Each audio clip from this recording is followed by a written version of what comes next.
What is the most, thanks gift that you ever received during the holidays? Story 1.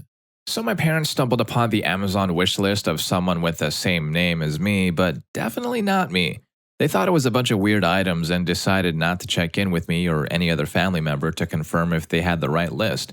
That's how I, a 24-year-old male, ended up with a maternity body pillow for Christmas. Once they saw my expression as I opened the pillow and the truth came out, they pretty much hid the rest of the gifts.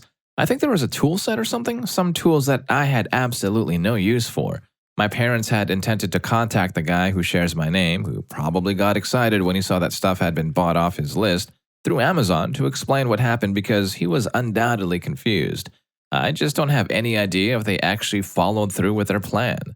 I get that he's not a woman, but if the pillow works for a woman and she's expecting, I'm pretty sure it'll still be good enough for him. It's gotta be better than your regular everyday average Joe pillow, right? Story 2. When we were younger, my grandmother would always give the grandkids a bag full of random stuff. We'd get things like pajamas, fuzzy socks, a stationery set, and things like that. But every year, without fail, she would always throw in a package of underwear. Of course, we would act all excited and thank our grandmother, but we were still kids unwrapping underwear for Christmas. I mean, come on. My grandmother is sentimental and also wanted all the grandkids to take turns showing everyone what we got. Usually, we didn't show off our underwear, but my grandmother would always say, "I think there's something else. Show everyone what you got." So, of course, we had to hold up the underwear for our aunts and uncles to see and for whoever else was there for Christmas. She stopped giving us underwear once the oldest grandkids started becoming preteens. Looking back, all of us find it hilarious and I'll probably remember it for the rest of my life. My grandmother was just trying to get us something we'd actually use, whether we wanted it for Christmas or not, and being a kid, underwear is an thanks kind of moment. Story 3. My grandparents had a tradition wherein they would give a new Christmas ornament to each grandkid every year. One year, my great-grandma gave me the most beautiful ornament. It was elegant and tasteful and way too pretty for any normal kindergartner. Everyone in my family was like, "Where did she get that? She hasn't been able to get out to shop yet." It turns out that she stole it all discreet-like off the nursing home's Christmas tree. Great-grandma passed away in 1989, and my mom still has that thing, and we still laugh about it to this day. Story 4. My grandparents on my dad's side, whom we didn't see more than twice a year, gave my twin and me each a wrap box of pancake mix for Christmas one year at my aunt's house. My twin and I were around 12 years old. We sat there, dumbfounded, for a few seconds before doing our best to appear grateful in front of everyone. It was really weird and confusing because we had always known our grandparents to treat us and our cousins fairly equally regarding gifts. Meanwhile, the cousins were already having fun with their new toys and games that they had opened in the morning.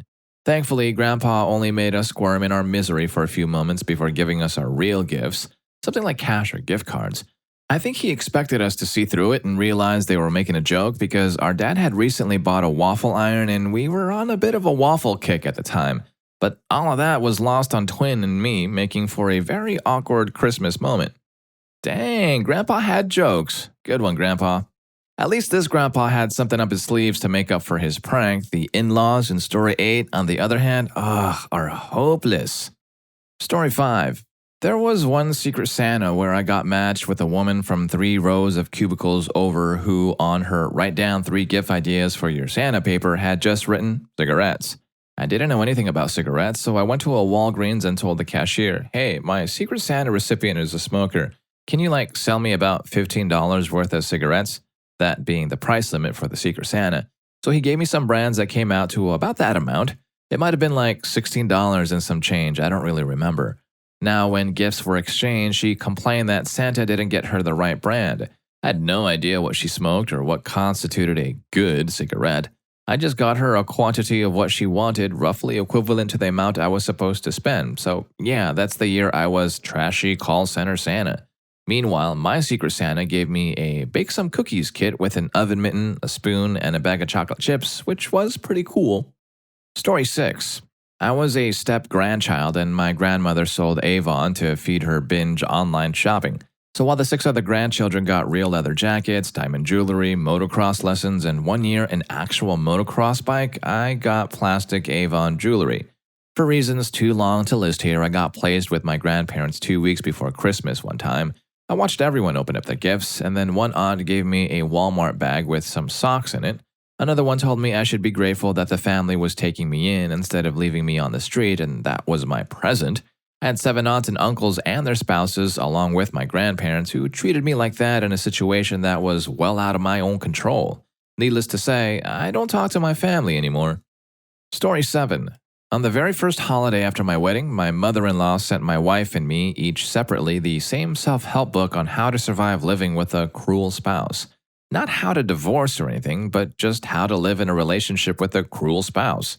Not just to her, not just to me, to both of us, 2 copies of the very same book. Huh?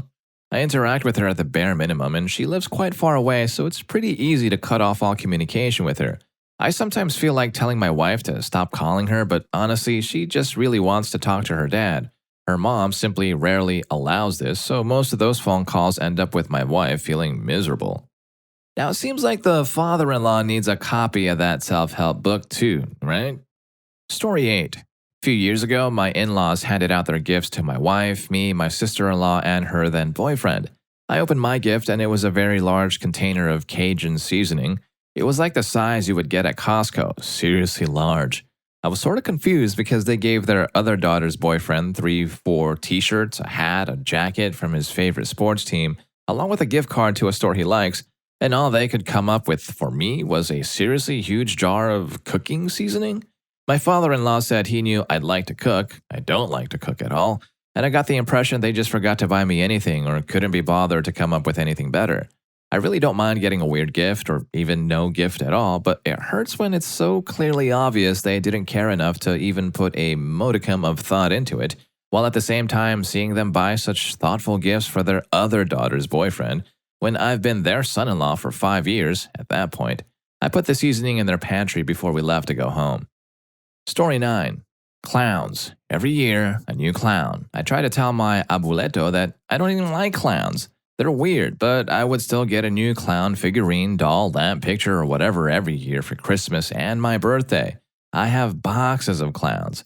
Thankfully, sometime in my mid-20s, my father managed to divert him to kittens. But that was only after 4 awkward years when he decided I loved cows. I don't love cows either. On the bright side, since I kept them all on my dresser growing up, I was never afraid of clowns. They're just background noise to me. I could probably walk into one in a dark alley and just be all, oh, it's just another damn clown in a dark alley. No biggie. Story 10. When my sister and I were younger, my dad liked to leave us a Christmas stocking full of small gifts, novelties, candy, etc. on our beds. This was a very adorable tradition until one year when, for reasons unclear, he supplied us both with calendars, Hot Girls for me and Chippendales for my younger sister.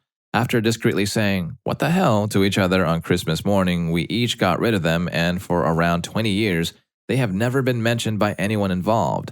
I never got to ask the motivation behind the gift because Christmas morning didn't seem like a good time to ask, so, Dad, what motivated you to buy those kinds of calendars for me and my sister? And then time just got away from us. It was probably the dad's awkward way of trying to start having the talk about the birds and the bees with his kids. Story 11.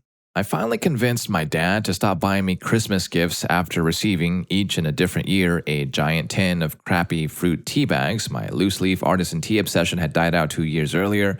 A roasting tin with a cheap carving knife. I have roasting tins out the wazoo and a very nice set of knives already. And a giant tin of Himalayan pink rock salt. I hate the pink salt trend. I have nothing to grind it with, and when I tried to use it for making brine, all the insoluble minerals sank to the bottom and made it gritty. My brother got cool stuff like RC planes and things.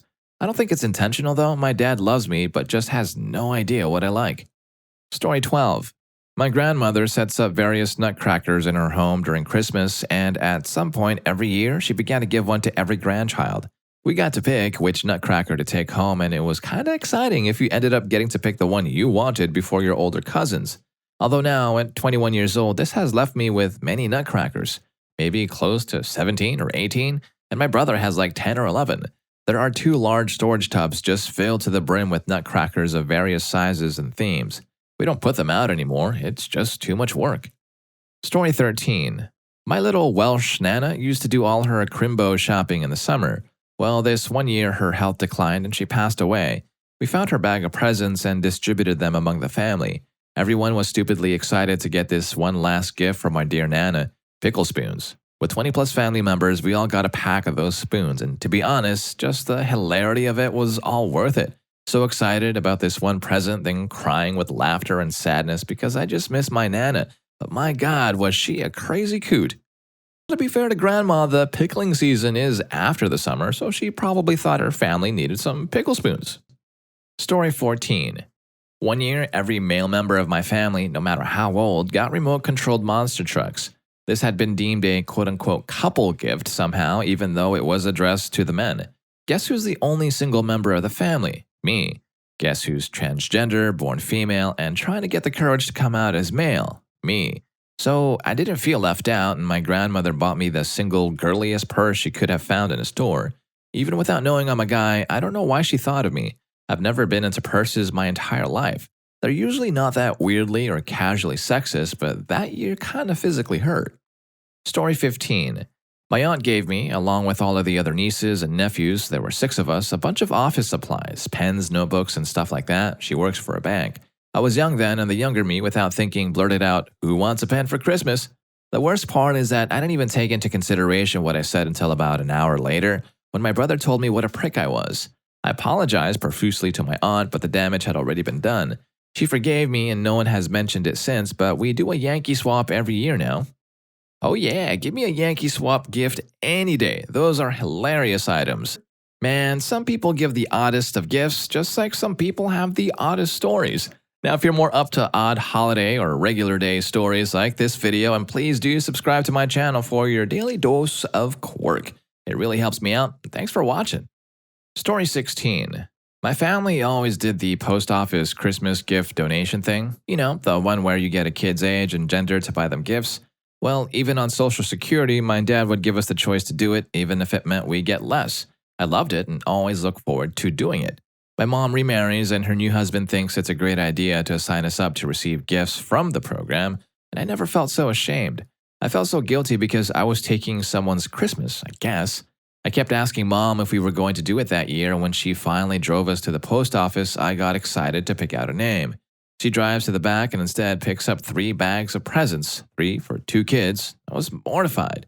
When I finally opened the presents, they acted like they got them for us. I couldn't be ungrateful, however, because the people who got me my presents went all out. A really warm coat and a super soft blanket. Art supplies, really nice ones, and that helped me get over myself, but I still felt bad. Story 17. It happened quite a while ago. My wife had been wanting one of those magnifying, light-up makeup mirrors, so anytime I'd go shopping, we'd go look at them. Well, one week I took my mother-in-law shopping, and I was checking out the mirrors to see if maybe the store had one my wife would like. I didn't find what we had been looking for, but about a week later, my wife and I were out shopping, and we finally found one, so we bought it. Fast forward to Christmas, and a bit of a backstory is that my family likes to wrap real gifts inside other boxes of stuff like pans or moist cat food boxes. I got a box with a mirror on the outside. Thinking that my wife had given my mother-in-law the box, I smiled and opened the box. Wow, it's a mirror. I looked at my mother-in-law and said, "Why did you give me a mirror?" And she said, "I saw you were looking at these and figured you must want one, so Merry Christmas." Thank you, Mom-in-law. My wife and I still laugh about it every Christmas. At least this dude didn't get the "it's not what's in it" kind of gift box. Story 18. We just did a white elephant exchange at work. I brought in one of those Thai blanket kits. When I opened my gift, it was a 15-year-old box of that fake water stuff that you get at craft stores. Okay, no big deal. That's part of the luck of the draw. The guy who got my gift was angry, though. He refused even to open it all the way. He pulled up one corner of the tissue paper and then shoved it back in the bag and threw it under the table.